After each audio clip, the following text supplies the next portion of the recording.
Hello प्यारे विद्यार्थियों। कक्षा 9 का अर्धवार्षिक का पेपर जो है वो हम लोग डिस्कस करने वाले हैं कि जो 21 नवंबर को आपका राजस्थान बोर्ड में जो 21 नवंबर को अर्धवार्षिक में कक्षा 9 का कौन सा पेपर आएगा और किस प्रकार के सवाल आपसे पूछे जाएंगे, पूरा पेपर जो है डिस्कस करने वाले हैं। पूरा का पूरा पेपर का सॉल्यूशन आपको मैं बताने वाला हूं। तो निश्चित रूप से यदि आप कक्षा 9 के विद्यार्थी हैं तो आप विज्ञान विषय के पेपर पर आप जो है कंप्लीट ये वीडियो देख सकते हैं। आपको कंप्लीट पेपर जो है हल करवाया जाएगा और आप ये पेपर देख करके पूरा स्कोर जो है अपनी परीक्षा में कर सकते हैं और अपनी क्लास को टॉप कर सकते हैं। यदि आप चैनल पे पहली बार आए हैं तो चैनल को सब्सक्राइब जरूर कर लीजिएगा। हमारा वीडियो अच्छा लगे तो आप वीडियो को लाइक और शेयर जरूर करें। सभी विषयों के पेपर आपको इसी चैनल पे मिलेंगे। तो आप देख सकते हैं कक्षा 9 हाफ ईयरली एग्जामिनेशन 2025-26 विज्ञान विषय का पेपर जो है हम कंप्लीट यहाँ पर हल करने वाले हैं।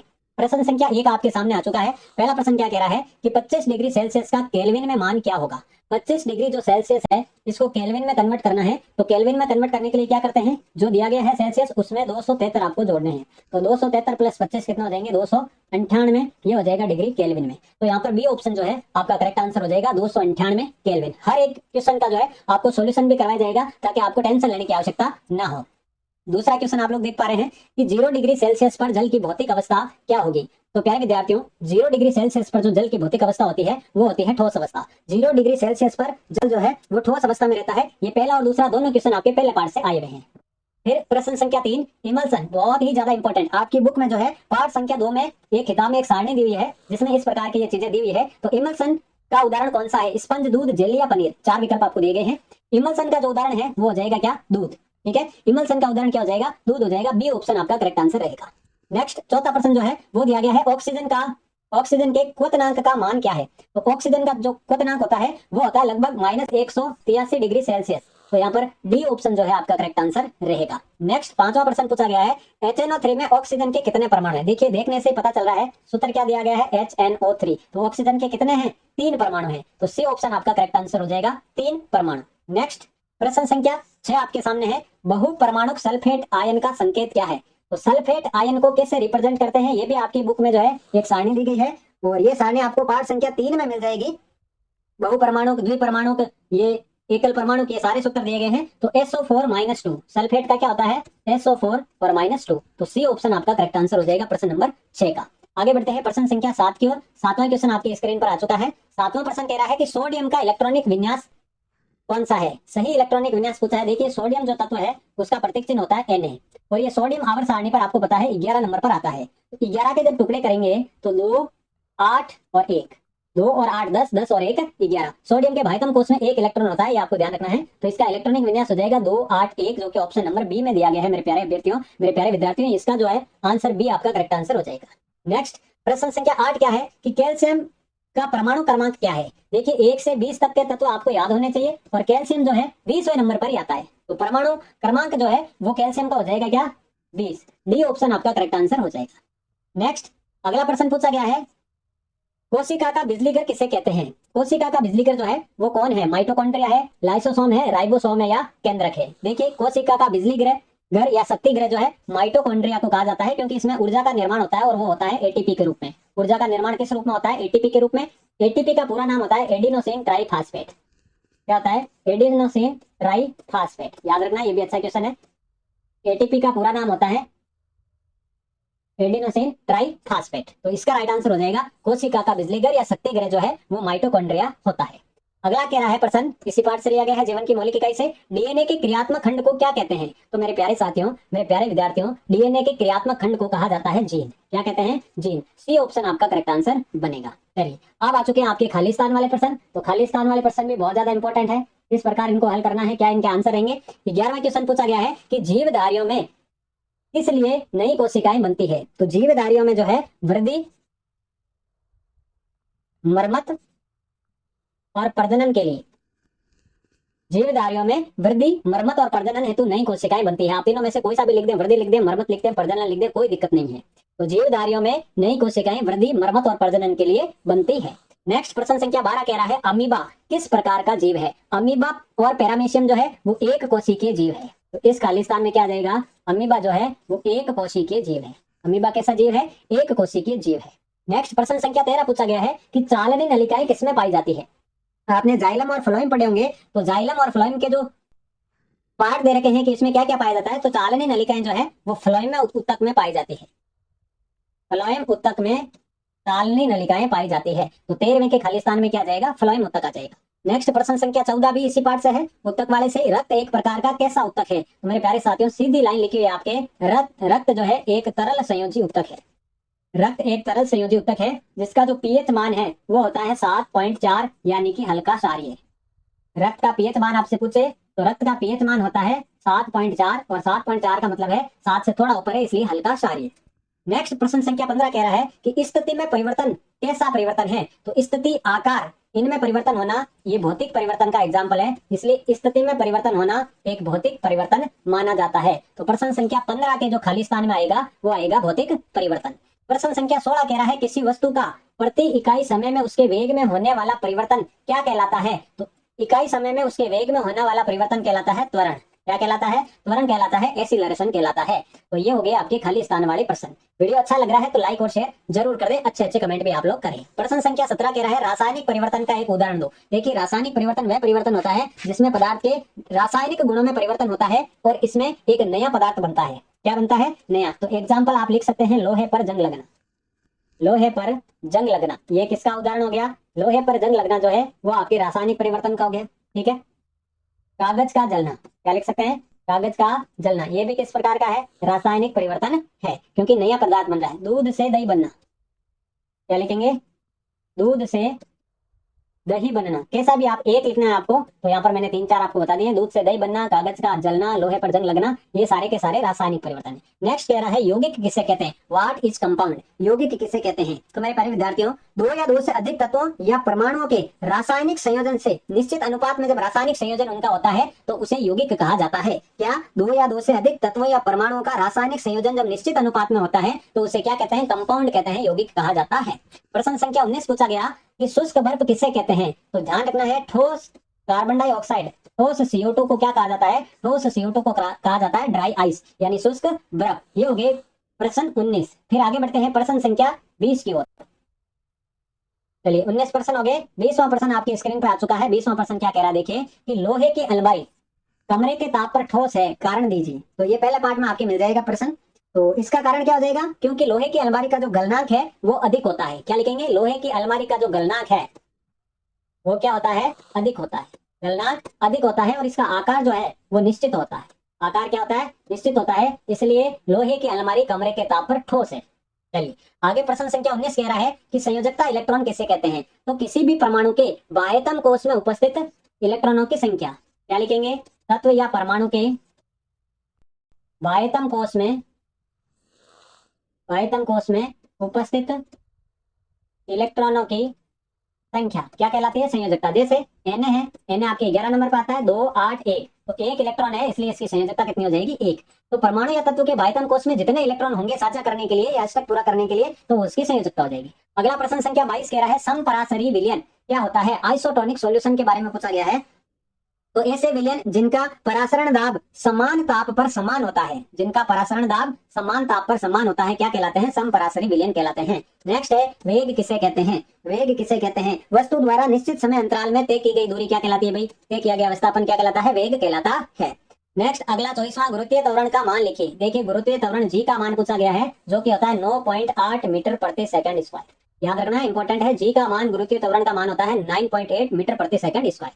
नेक्स्ट प्रश्न संख्या 25 कह रहा है गलनांक किसे कहते हैं? Melting point. मेल्टिंग पॉइंट तो क्या हो जाएगा? ठोस पदार्थ का द्रव में बदल जाना, वह ताप जिस पर ठोस का द्रव में बदल जाना। ठीक है, क्या कहलाएगा? गलनांक कहलाएगा। नेक्स्ट प्रश्न संख्या 26 टिंचर आयोडीन में विलय कौन है? देखिए टिंचर आयोडीन क्या होता है? टिंचर आयोडीन इसमें दो चीजें होती है, एक होता है एल्कोहल। क्या होता है? एल्कोहल होता है, और एक होता है आपके आयोडीन। एल्कोहल और आयोडीन। अब इसमें पूछा है कि विलय कौन है और विलायक कौन है? विलय का मतलब कम कौन है, जो घुलता है, तो यहाँ पर आयोडीन तो होता है विलय। आयोडीन क्या होता है? विलय, और एल्कोहल होता है विलायक। एल्कोहल क्या होता है? टिंचर आयोडीन में विलायक होता है। ये पार्ट संख्या आपको मिल जाएगा 2 में, दूसरे पार्ट में मिल जाएगा। तो इसका राइट आंसर क्या हो जाएगा? देखिए इसका विलय पूछा गया है तो आयोडीन।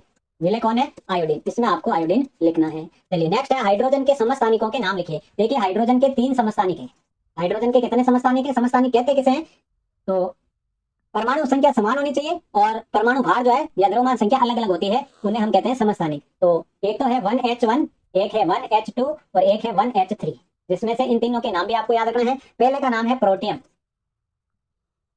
दूसरे का नाम है ड्यूटेरियम और तीसरे का नाम है ट्राइटियम। तो ये हाइड्रोजन के तीन समस्थानिक हमने नाम बड़ी आसानी से लिख दिए।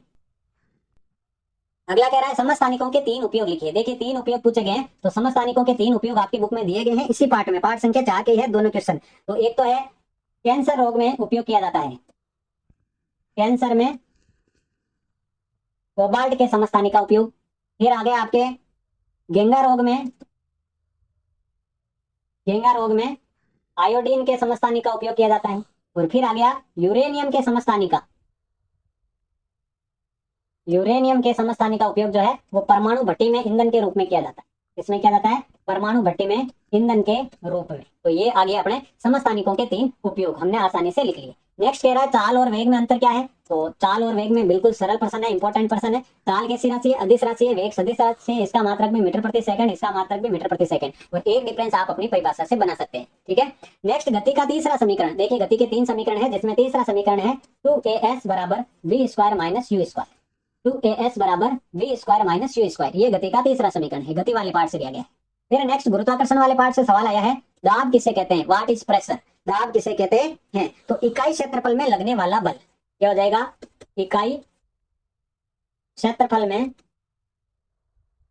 लगने वाला बल क्या कहलाता है, दाब कहलाता है। नेक्स्ट द्रव्यमान और भार में क्या अंतर होता है, किसी वस्तु के द्रव्यमान और भार में क्या अंतर होता है। तो एक तरफ आपको द्रव्यमान लिखना है, एक तरफ आपको भार लिखना है। देखिए द्रव्यमान जो है वो द्रव्य की मात्रा, किसी पदार्थ में कितना द्रव्य है वो कहलाता है द्रव्यमान। और भार क्या है, पृथ्वी की ओर आकर्षित करने वाला बल, पृथ्वी की ओर आकर्षित करने वाला बल ये कहलाता है भार। द्रव्यमान जो है एक समान रहता है और अलग अलग स्थानों पर भार जो है वो अलग अलग होता है। आपने पढ़ा होगा कि यदि पृथ्वी पर भार जो है किसी व्यक्ति का मान लीजिए 60 किलोग्राम है, तो चंद्रमा पर भार जो है वो आपके इसका 1/6 यानी 10 किलोग्राम हो जाएगा। तो भार अलग अलग होता है, द्रव्यमान हर जगह एक समान रहता है, ये अंतर हम लिख सकते हैं। नेक्स्ट परमाणु द्रव्यमान इकाई को परिभाषित कीजिए। तो परमाणु इकाई द्रव्यमान क्या होती है कि कार्बन 12 के द्रव्यमान के 12वें हिस्से के बराबर इसको माना गया है, ये हो गया परमाणु द्रव्यमान इकाई की परिभाषा। नेक्स्ट नाइट्रिक अम्ल HNO3 के आणविक द्रव्यमान का परिकलन कीजिए। देखिए HNO3 का आणविक द्रव्यमान निकालना है, तो ये देखिए यहाँ पर कर रहा हूँ मैं इसको HNO3।